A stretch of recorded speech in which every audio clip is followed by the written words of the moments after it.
Mamaya doon, kainin mo lang. Bumili ka ng pandesal mga halagang 20 pesos, o kaya 10 piso, tinapay. Tapos, kang 10 pisong tinapay. Tapos kahit pansit, bili ka, o kaya isang order na gulay. Tapos, tawag doon. Yun lang. Tapos bumili kang isang pirasong apple, o kaya halagang 20 pesos na saging. Yun na lang kainin mo. Huwag ka mo na magkanin. Iwas-iwas muna sa kanin. Mamayang gabi ka na kumain dito. Maglugaw ako may ulit mamayang gabi. Tapos yung parisa natin ng gulay, magkisa ako ng sayote. Yun ang hapunan natin mamaya. Makinig ka kay matatanda na tayo. Kailangan na natin ng laylo sa mga pagkain na bawal.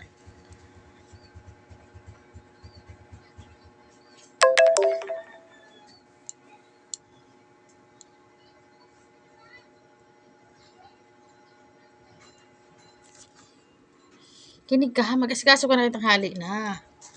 Makakuha ka man lang ng pang gasolina bukas.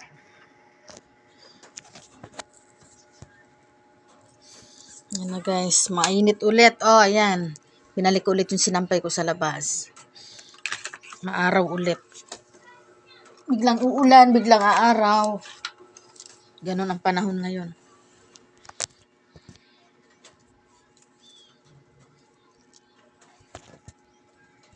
Sige na pa. Uy. Tanghali na. Makinig ka ha. Huwag ka munang mag-iwas-iwas. Tal, nakaupo ka lang naman doon. Iwas-iwas mo na sa kanin. Tinapay, kulay. Ulit-ulit. Ulit-ulit nga eh. Hindi ka naman nakikinig.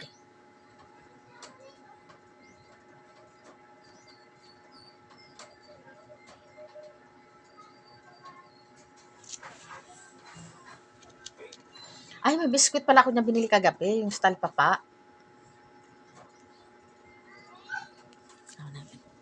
Kainin mo mamaya. Ha? Mamaya O yun mo na lang. kainin. Kinakain namin dito eh. Kaysa magkanin-kanin. Pagising ni kuya, oh. Ha? Pagising ni kuya. Pagising ni kuya, yung pandesal at saka spaghetti. Meron dyan.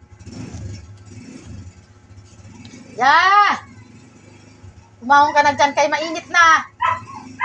Anong oras na? Alas 10 na.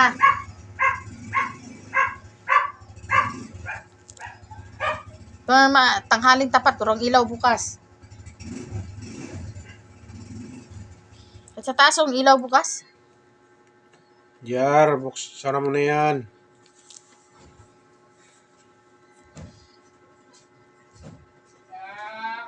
Hindi tayo nakapag-jogging kanina umaga. Dapat jogging tayo kanina.